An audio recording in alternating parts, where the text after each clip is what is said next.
देखें तो वज़न के लिए हम यूज़ करते हैं। वज़न मेजर करने के लिए जो इंस्ट्रूमेंट्स यूज़ होते हैं, इससे आगे वो डिस्कस हो रहे हैं। मैस मेजरमेंट जो है ये काफ़ी पुराना सिस्टम है, कोई न्यू नहीं है।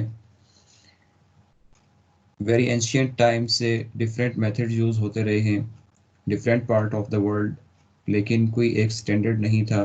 टाइम के साथ साथ ये मेथड्स डेवलप होते गए और फिर जब SI सिस्टम आया उसमें इसके लिए एक स्पेसिफिक यूनिट भी सेट कर दिया गया। और अभी जो हम इंस्ट्रूमेंट्स पढ़ रहे हैं उसमें दो मेन कैटेगरीज हैं। एक है मैकेनिक, इनको हम बैलेंस भी कहते हैं। मैस मेजरिंग इंस्ट्रूमेंट्स जो हैं इनको हम बैलेंसेस भी कहते हैं। दो टाइप्स के बैलेंस हैं जिनसे हम मैस मेजर कर सकते हैं। one of them is mechanical balance and the other is electronic balance। Mechanical balance ऐसा है जिसके कोई मैकेनिकल के पार्ट्स होंगे, जैसे आपके सामने एक बीम बैलेंस है, इसका एक रॉड है, लेफ़्ट साइड पे राइट साइड पे पैन है। एक पैन में कोई नॉन मैस रखते हैं 1 kg, और दूसरी साइड पे हम जिस चीज़ का मैस मेजर करना है या 1 kg के बराबर जो चीज़ लेके आनी है वो दूसरे पैन में रखते हैं, और ऐसे कंपेयर करके हम मैस फाइंड कर सकते हैं कि इस चीज़ का मैस इतना है। इट मीन्स कि हम इनको किसी स्टैंडर्ड मैस से नॉन मैस से कंपेयर करके हम मैस मेजर कर सकते हैं। This is a mechanical balance. Electronic balance एक सेकंड टाइप है जिसमें इलेक्ट्रॉनिक्स यूज़ होती है। उसके ऐसे मूविंग पार्ट्स नहीं होते, हमें डिजिटल उसकी वैल्यू आ रही होती है। जो भी उसके ऊपर हम मैस मेजर करना चाहें वो मैस वो ऑब्जेक्ट उस बैलेंस के ऊपर रखें, हमें डिजिट्स में मैस की रीडिंग आ जाएगी। मैस का ऐसा यूनिट हम पढ़ चुके हैं केजी है, और इसके सब यूनिट्स हो सकते हैं, प्रीफिक्सेस डिफरेंट हो सकती हैं। किलो इसके साथ प्रीफिक्स लगी हुई है, और ग्राम जो है यूनिट है, लेकिन SI सिस्टम में मैस का यूनिट किलोग्राम ही है, इस प्रीफिक्स के साथ इसका यूनिट बनता है।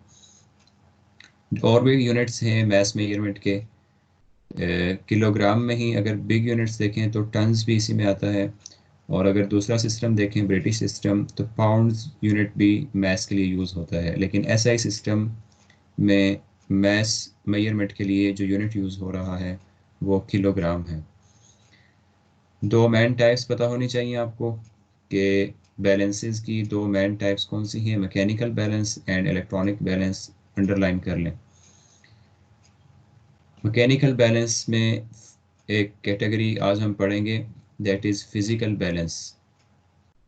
फिज़िकल बैलेंस फिगर में आपको शो हो रहा है। ये आपने अगर इस तरह का बीम बैलेंस देखा हुआ है नॉर्मल यूज़ में, आपको अक्सर दुकानदारों के पास, अब तो कम ही होते हैं, समटाइम्स ये रेडी वाले जो होते हैं उनके पास आपको ऐसा बैलेंस मिलता है। ये आप कह सकते हैं एक रफ़ है, और इतनी एक्यूरेट रीडिंग इसकी नहीं होती, एरर के चांसेस ज़्यादा होते हैं। वो छोटी वैल्यू अगर हमने मेजर करनी है ग्राम्स में, 25 ग्राम, 20 ग्राम, 50 ग्राम, तो हो सकता है ये बीम बैलेंस इतनी एक्यूरेट रीडिंग ना दे। लैब के लिए हमारे पास इसी बीम बैलेंस से ही मिलता जुलता एक बैलेंस है, फिज़िकल बैलेंस हम उसको कहते हैं, और नॉर्मली ये लेबॉर्ट्री में ही यूज़ होता है और छोटी मेजरमेंट्स के लिए यूज़ होता है, लाइक 5 ग्राम, 10 ग्राम, 20 ग्राम, 50 ग्राम। इसमें हम केजीज़ के हिसाब से मेजरमेंट नहीं करते, जस्ट फॉर इस पर्पज़ के लिए कि हम देखना चाहते हैं कि ये जो बीम बैलेंस है ये वर्क कैसे करता है। उसके लिए एक प्रिसाइज इंस्ट्रूमेंट फिज़िकल बैलेंस की फॉर्म में हमारे पास लैब में मौजूद होता है। लैब में जो इंस्ट्रूमेंट है, अगर आप उसकी फिगर देखना चाहें तो आपको दिखा देता हूँ। हमारी लैब में इस टाइप का फिज़िकल बैलेंस पड़ा हुआ है। ये वुडन बॉक्स है और उसके अंदर ये बैलेंस है। दो पेन्स हैं, इसके दरमियान में एक पिलर है, पिलर के ऊपर एक बीम है जिसके साथ ये दोनों पेन्स हैंग हुए होते हैं। एक साइड पे नॉन मैस रखा जाता है और दूसरी साइड पे अननोन जिसका हमने मैस फाइंड करना है। और जब दोनों साइड्स बराबर आ जाती हैं तो इट मीन्स के दोनों साइड्स का मैस बराबर है।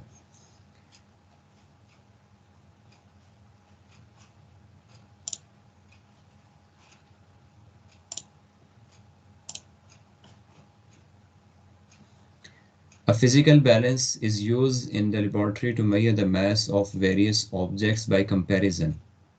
ये एक मेन पॉइंट है इसमें कि हम ये मास मेजर करते हैं किसी भी अननोन ऑब्जेक्ट का bye comparison method. Comparison method क्या है? कंपेयर करते हैं मैसेज को कि एक पेन में हमने 10 ग्राम का मैस अगर रखा है तो दूसरी साइड पे हम जो अननोन मैस रखते जा रहे हैं उसको हम कंपेयर कर रहे हैं इस नॉन मैस से।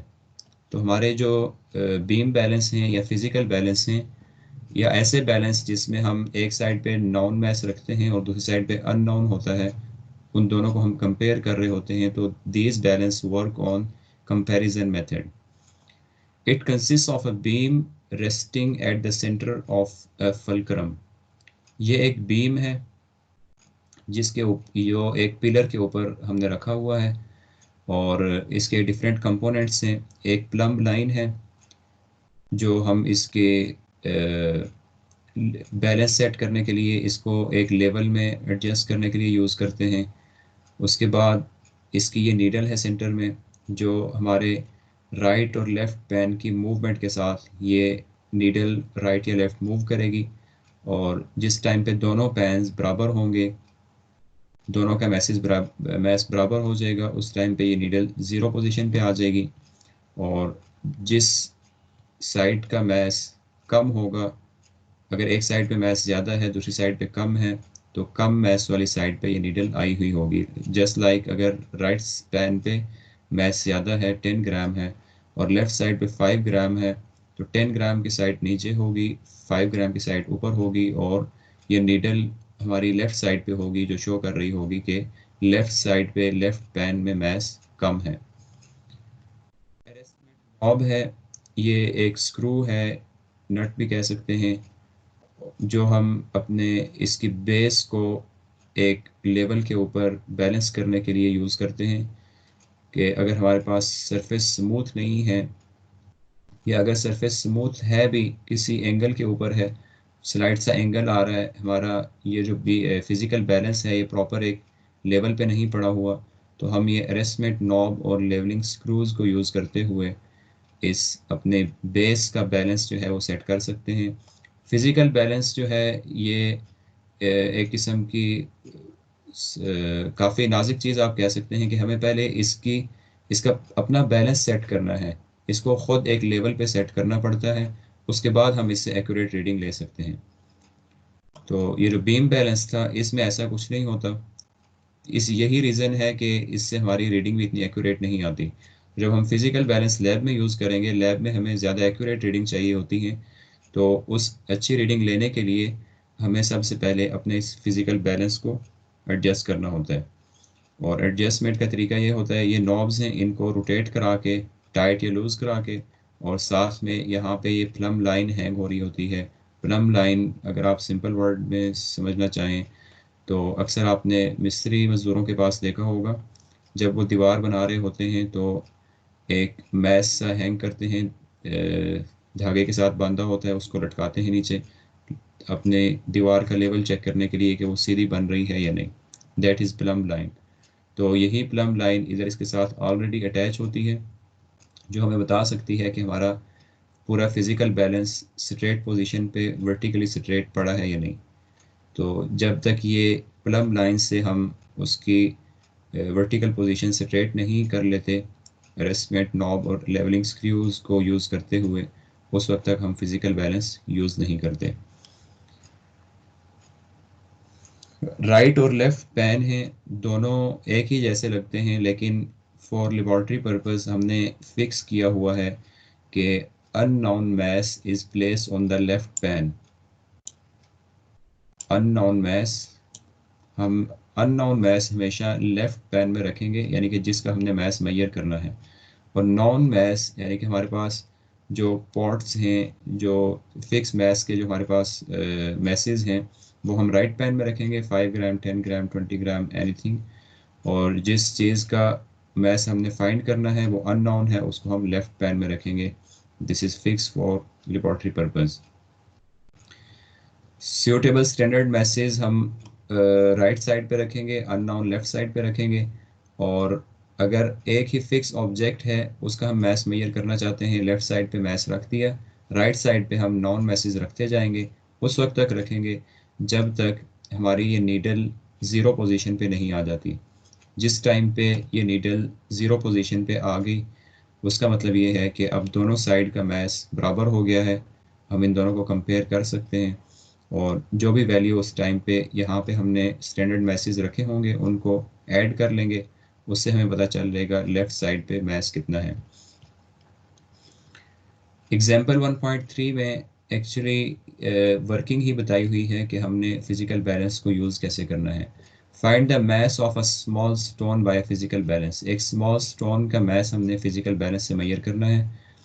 जो स्टेप्स हैं एक्चुअली वर्किंग ही है। Adjusting the levelling screws with the help of a plumb line to level the platform of physical balance। हमने इन स्टेप्स को फॉलो करना है तो हम स्टोन का मैस फिजिकल बैलेंस से मेजर कर लेंगे। इधर आप हेडिंग दे सकते हैं वर्किंग ऑफ फिजिकल बैलेंस।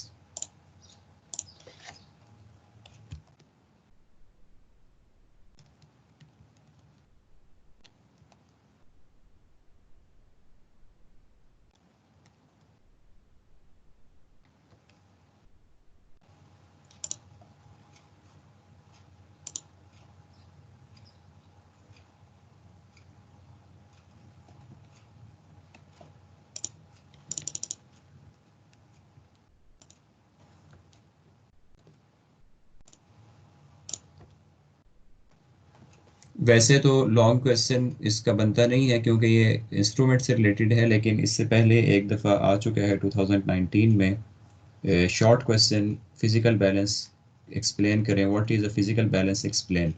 तो उसके लिए हमें इसको प्रिपेयर करना है, इस वर्किंग को हम उसमें इंक्लूड कर सकते हैं। इन स्टेप्स को हम फॉलो करेंगे to measure the mass of a given object. सबसे पहले हमने अपना लेवल उसका बैलेंस फिजिकल बैलेंस का सेट करना है। कैसे सेट करेंगे? लेवलिंग स्क्रूज को एडजस्ट करते हुए और प्लम लाइन को यूज़ करते हुए। ये हमारे लेवलिंग स्क्रू है, इसको यूज़ करते हुए और प्लम लाइन को यूज़ करते हुए हम इस फिजिकल बैलेंस की एडजस्टमेंट करेंगे। इसको एक लेवल पे लेके आएंगे स्ट्रेट पोजीशन पे। Raise the beam gently by turning the resting knob clockwise. इस रेस्टिंग नॉब को क्लॉकवाइज रोटेट करा के हम बीम को रेज कर सकते हैं और डाउन कर सकते हैं। Sir yes. सर अगर फिजिकल बैलेंस मतलब आया तो सर हम ये पॉइंट्स और ऊपर पिक्चर बनाएंगे। पिक्चर बन जाए तो बहुत अच्छा है। लॉन्ग क्वेश्चन हुआ तो पिक्चर बनाएं, अगर शॉर्ट क्वेश्चन है 3 मार्क्स का तो उसके लिए पिक्चर की ज़रूरत नहीं है। ये बताना होगा फिजिकल बैलेंस होता क्या है। मैस मेजरिंग इंस्ट्रूमेंट है use in laboratory. We place unknown mass on the left pan and known masses on the right pan, and it work on the principle of comparison method। और sir ये working, points लिखने हैं हमने। हाँ working में ये जितने points हैं ये तमाम इसके अंदर इंक्लूड होंगे। Okay sir. Using balancing screws at the ends of its beam, bring the pointer at zero position। अभी जब हम इसको सेट कर रहे हैं, बैलेंस सेट कर रहे हैं इस फिजिकल बैलेंस का, इसको एक लेवल पे ला रहे हैं वर्टिकली भी और हॉरिजॉन्टली भी, तो उस टाइम पे भी हमारा हमारी जो नीडल है फिजिकल बैलेंस की ये ज़ीरो पोजीशन पे आ जानी चाहिए। अगर ये ज़ीरो पोजीशन पे ना आई हुई, इट मीन्स के ये रीडिंग हमें रॉन्ग देगा, इनकरेक्ट रीडिंग हमें मिलेगी।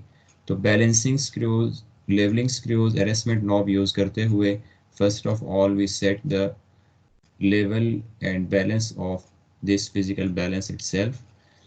Turn the arresting knob to bring the beam back on its spot. Place the given object on its left pan। arresting knob को ही यूज़ करते हुए हम बीम उसकी स्पॉट पे रखेंगे और जो अननोन मैस है स्टोन उसको लेफ्ट पैन में रखें जैसे हमने डिस्कस किया है। Place suitable standard masses from the weight box on the right pan। Right pan पे हम स्टैंडर्ड मैसेज रखेंगे 1 ग्राम, 2 ग्राम, 5, 10, हमारे पास डिफरेंट मैसेज होते हैं। raise the beam, raise the beam, lower the beam if its pointer is not at zero। अगर pointer 0 पे नहीं आ रहा तो हम बीम को लोअर कर सकते हैं। ये सिंपल यही है कि आपने लेफ्ट साइड पे अननोन मैस रखा, राइट साइड पे नॉन मैसेज रखे, उस वक्त तक रखते जाएंगे स्टैंडर्ड मैसेज जब तक पॉइंटर हमारा 0 पे नहीं आ रहा था। रिपीट एडिंग और removing suitable standard message in the right pan. हो सकता है आप मैसेज रख रहे हैं, मैसेज रखते रखते आपका नॉन मैस वाली राइट साइड जो है वो ज़्यादा हो गई है और अननोन मैस कम हो गया है, तो आप वापस मैस रिमूव करें, कम मैस के और स्टैंडर्ड मैसेज उसमें डालें, और उस वक्त जब बैलेंस हो जाएगा उस टाइम पे हम रीडिंग उसकी ले लेंगे। जो भी स्टैंडर्ड मैसेज हमारे राइट पैन में आए होंगे वही उसकी स्टोन का मैस होगा। Note the standard message on the right pane. Their sum is the sum of the object on the left pane. Working में ये 6 पॉइंट्स एज इट इज़ आप लिखेंगे और प्रिपेयर करेंगे। सर हम ये नोटबुक पे लिखेंगे? यस, नोटबुक पे लिखें, और नोटबुक पे लॉन्ग क्वेश्चन के लिए लिखेंगे। सर वो फिजिकल बैलेंस क्वेश्चन बना के लिखते हैं, कोई क्वेश्चन है? क्या कह रहे हैं? फिजिकल बैलेंस का क्वेश्चन कोई हमें बना के लिखना है या फिर है? What is physical balance, explain, ये क्वेश्चन आप लिख लें।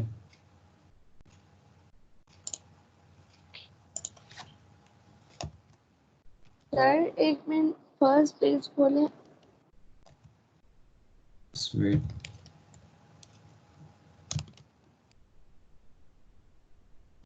First page, physical balance.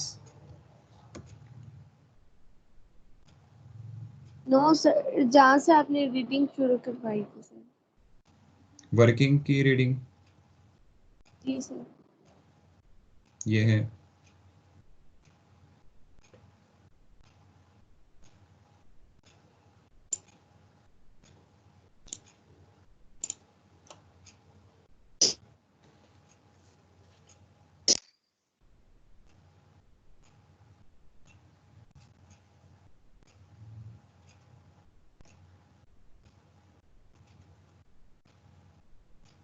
Physical balance question लिखने के बाद स्टार्ट ऐसे ही होगा। इट कंसिस्ट ऑफ से पहले आप हेडिंग दे दें कंस्ट्रक्शन की।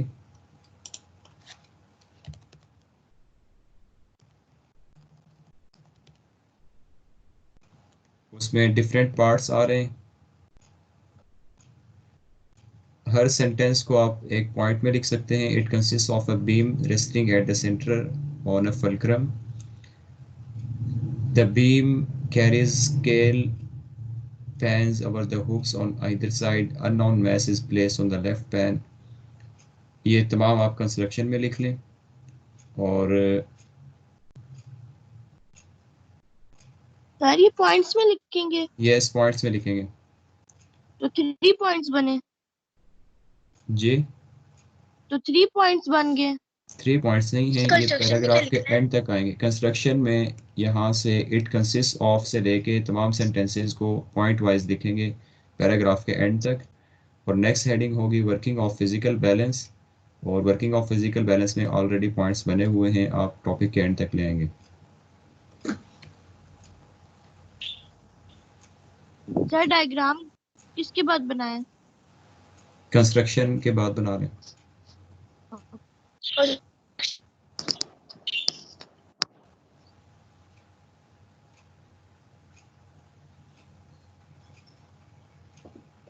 नेक्स्ट इसी टॉपिक से एमसीक्यू भी एक बनता है, यहाँ पे ही आप ऐड कर लें।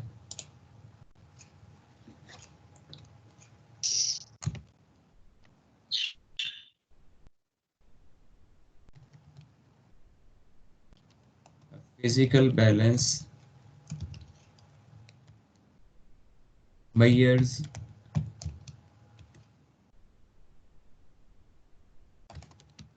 volume,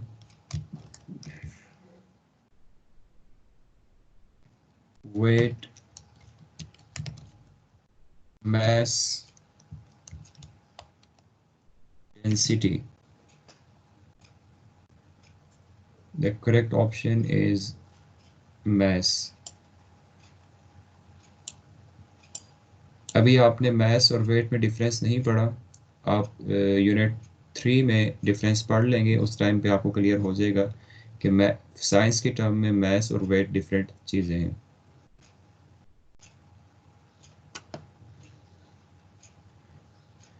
the next balance is lever balance, ये भी मैकेनिकल बैलेंस है और कंपैरिजन मेथड पे ही वर्क करता है। उसी तरह एक नीडल है, राइट और लेफ्ट साइड पे पेन्स हैं, एक साइड पे नॉन मैस और दूसरी साइड पे अननोन मैस रख के दोनों साइड्स को कंपेयर करने के बाद जब दोनों लेवल पे आ जाएं, ये पॉइंटर ज़ीरो पोजीशन पे आ जाए, तो हम उस टाइम पे बता सकते हैं कि अननोन मैस की वैल्यू क्या है। लीवर बैलेंस भी एज इट इज़ है। The next one is electronic balance, इसको आपने याद करना है, कोई डिफ़िकल्ट टर्म इसमें नहीं है, खुद रीड करें और अंडरस्टैंड करें। The next is electronic balance, second type of mass measuring instrument. Electronic balance आपने अक्सर जनरल स्टोर्स पे देखा होगा कि एक पेन होता है, उसके ऊपर अननोन मैस रखें, हमें डिजिट्स की फॉर्म में मैस की वैल्यू उसमें आ जाती है, दैट इज़ इलेक्ट्रॉनिक बैलेंस। उसकी डिफरेंट रेंजेस होती हैं, डिपेंड करता है, हमारे किचन मैस भी होते, किचन स्केल्स भी होते हैं, हमें ग्राम्स में, समटाइम्स मिलीग्राम्स में भी वैल्यू चाहिए होती हैं। अगर लेबॉर्ट्री की बात करें तो मोस्टली हम ग्राम में मूव कर रहे होते हैं। तो इलेक्ट्रॉनिक बैलेंस हमें डिफरेंट रेंजेस में मिल सकते हैं, मिलीग्राम, ग्राम, किलोग्राम। इसको यूज़ करने का सिंपल मेथड है कि एक बटन है, उसको ऑन करना है, स्विच ऑन करने के बाद जब हमारा जो इसका मीटर है जो हमें मैस शो करता है ज़ीरो पे आ जाए, सेट टू ज़ीरो, उस वक्त हम इसके ऊपर अननोन मैस रख दें, हमें ये उसकी एक्यूरेट रीडिंग बता देता है।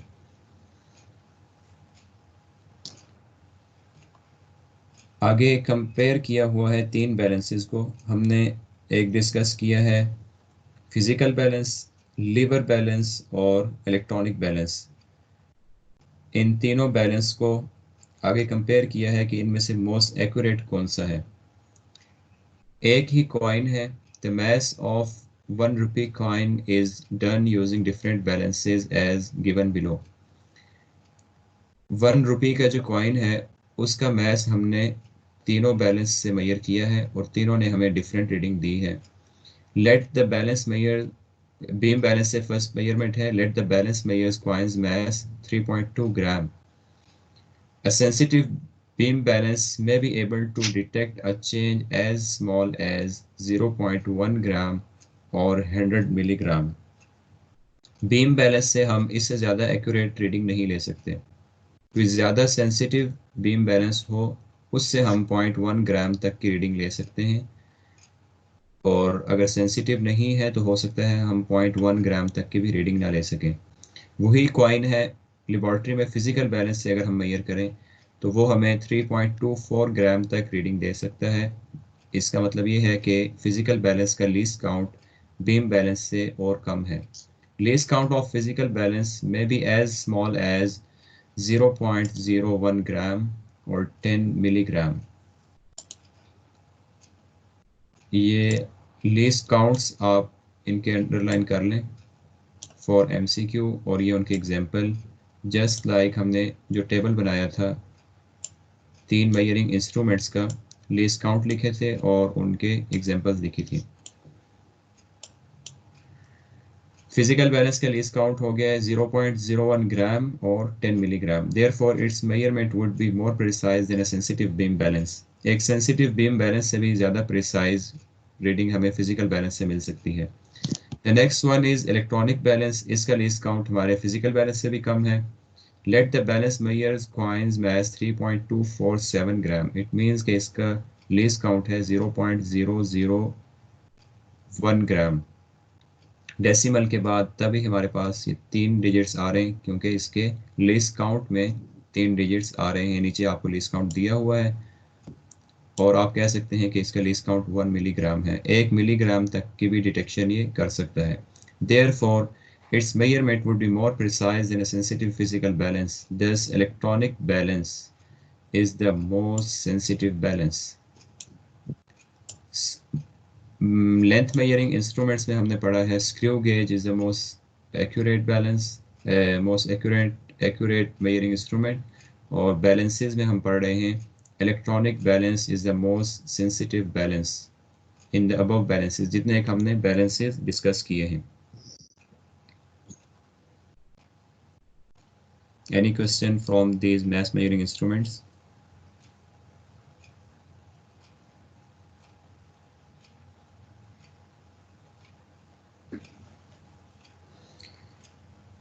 नेक्स्ट मेजरिंग इंस्ट्रूमेंट्स है टाइम का.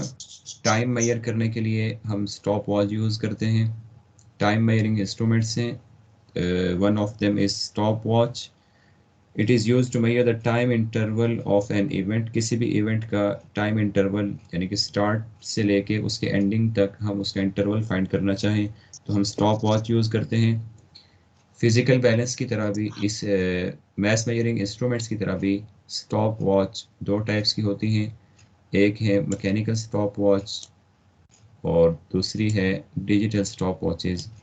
लेफ्ट साइड पे आपको मैकेनिकल स्टॉप वॉच दिखाई ही है जिसमें नीडल्स हैं, जबकि डिजिटल स्टॉप वॉच में आपके पास डिजिट्स आ रहे होंगे like electronic balance. Digital stopwatches commonly used in laboratories can measure a time interval as small as 1/100 second or 0.01 second. ये आपका लिस्ट काउंट है डिजिटल स्टॉप वॉच का कि एक सेकंड का 100th पार्ट भी हमें डिजिटल स्टॉप वॉच मेजर करके बता सकती है, जबकि मैकेनिकल स्टॉप वॉच का लिस्ट काउंट इससे ज़्यादा है, that is 0.1 second. It means के सेकंड का 10th पार्ट हम मैकेनिकल स्टॉप वॉच से मेजर कर सकते हैं. यूज़ कैसे होती है? Mechanical stop watch has a knob that is used to wind the spring that powers the watch. इस मैकेनिकल स्टॉप वॉच की ये नॉब है, हम इसको वाइंड करते हैं, इसको रोटेट कराते हैं जो अंदर स्प्रिंग को वाइंड कराती है और पावर मिल जाती है वॉच को. It can also be use as a start stop and reset button. The watch starts when the knob is pressed once, when pressed a second time it stops. हमने time measure करना start करना है, knob को press कर दें, mechanical stop watch start हो जाएगी, इसकी नीडल्स मूव करना शुरू कर देंगी और जैसे ही हमारा इंटरवल एंड हो रहा है हमने रीडिंग स्टॉप करनी है, दोबारा से इसको प्रेस करें तो उस वक्त ये स्टॉप वॉच जो है स्टॉप हो जाएगी और हमारे पास आपके मैकेनिकल स्टॉप वॉच के ऊपर एक नॉब है, हम इसको रोटेट करा के इस स्टॉप वॉच को पावर दे सकते हैं. सेकंड ये है कि जब हमने टाइम मेजरमेंट स्टार्ट करनी है उस वक्त इस नॉब को प्रेस करें, नीडल्स मूव करना शुरू कर देंगे, इट मीन्स टाइम नोट होना शुरू हो गया है. जब हमारा कोई भी इवेंट एंड हो जाए दोबारा से इसी नॉब को प्रेस करें, ये स्टॉप वॉच रुक जाएगी और हम इस मैकेनिकल स्टॉप वॉच से रीडिंग ले लेंगे कि हमारा इंटरवल या इवेंट कितनी देर का था. इट मीन्स कि हमने उस इंटरवल या इवेंट का टाइम मेजर कर लिया. डिजिटल स्टॉप वॉच में जस्ट हमें एक बटन प्रेस करना है और टाइम्स चलना शुरू हो जाएगा. सेकंड का 100th पार्ट भी हमारे सामने आ रहा होगा और जब हमारा इंटरवल पूरा हो जाए, इवेंट पूरा हो जाए, उस टाइम पे हम दोबारा बटन प्रेस करें तो एक रीडिंग आ जाएगी जो शो कर रही होगी कि हमारा टाइम इंटरवल कितना था. ये कोई डिफ़िकल्ट इंस्ट्रूमेंट नहीं है, हमारी डेली लाइफ में यूज़ होने वाले हैं. वॉचेज़ में स्टॉप वॉच होती है, मोबाइल में स्टॉप वॉच है, ऐसे ही बैलेंसेस हम डेली लाइफ में यूज़ करते रहते हैं. उसमें भी कोई एज सच कोई ऐसी डिफ़िकल्ट चीज़ नहीं थी. सिर्फ इसको रीड करें और अंडरस्टैंड करें और लर्न कर लें for any type of short question, MCQ और लॉन्ग क्वेश्चन. हमने आज मैथ मेजरिंग इंस्ट्रूमेंट्स पढ़ लिए हैं और टाइम मेजरिंग इंस्ट्रूमेंट पढ़े हैं जिसमें स्टॉप वॉच और स्टॉप वॉच की दो टाइप्स पढ़ी हैं, mechanical stop watch and digital stop watch. Any question from these two topics? Sir mini exercise हमें नोटबुक पे तो नहीं ना लिखनी है? नोटबुक पे लिखनी है.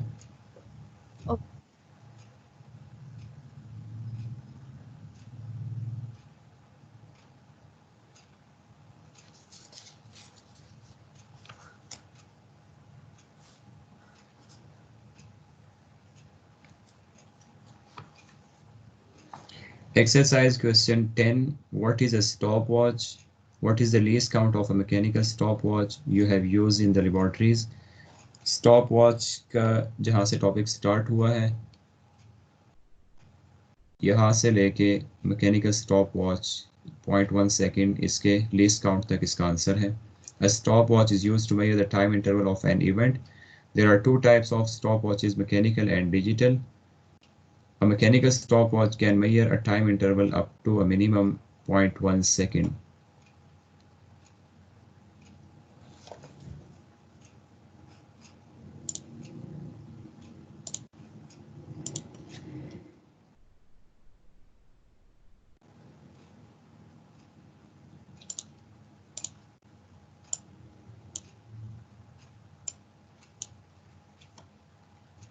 The next question 11. Why do we need to measure extremely small interval of times? बहुत छोटा इंटरवल यानी कि हमें 100th Sir? Part of yes sir ये स्टॉपवॉच जो आपने मार्क करवाया है सर ये हमने नोटबुक पे लिखना है. yes एक्सरसाइज क्वेश्चन नोटबुक पे होंगे, मिनी एक्सरसाइज हों या एक्सरसाइज के क्वेश्चंस हों. ये एक्सरसाइज का क्वेश्चन है 10. ओके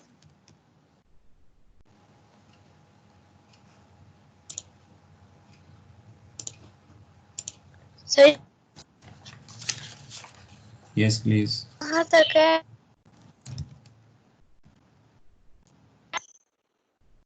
जहाँ पे लीस्ट काउंट बताया हुआ है मैकेनिकल स्टॉप वॉच का. क्वेश्चन नंबर 10 कहाँ पर? क्वेश्चन 10 एक्सरसाइज में पेज 25 पे है और उसका आंसर है पेज 18 पे. 18 पे स्टॉप वॉच की हेडिंग है और हेडिंग से ही यहाँ से इसका आंसर स्टार्ट होगा लीस्ट काउंट तक 0.1 second.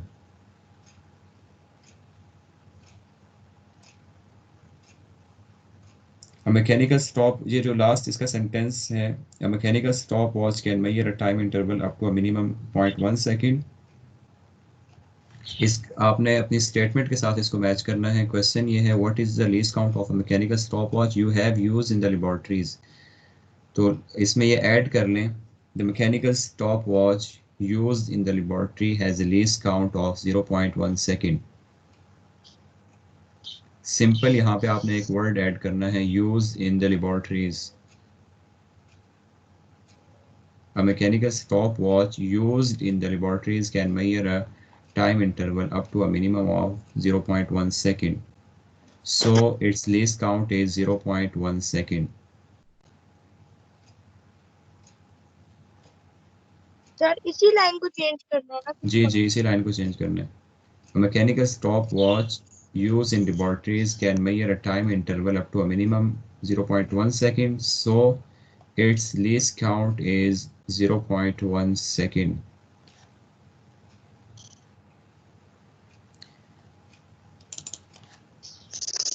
Question 11. Why do we need to measure extremely small interval of time? हमें टाइम के बहुत स्मॉल इंटरवल क्यों मेजर करने पड़ते हैं कि हम सेकंड के भी 10th पार्ट में या 100th पार्ट में जाएं.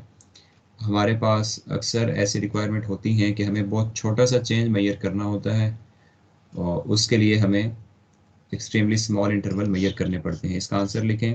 वी नीड टू मेजर, इसी क्वेश्चन से आप कंटिन्यू करेंगे. We need to measure extremely small interval of times to get, इससे आगे लिखें, टू गेट instantaneous change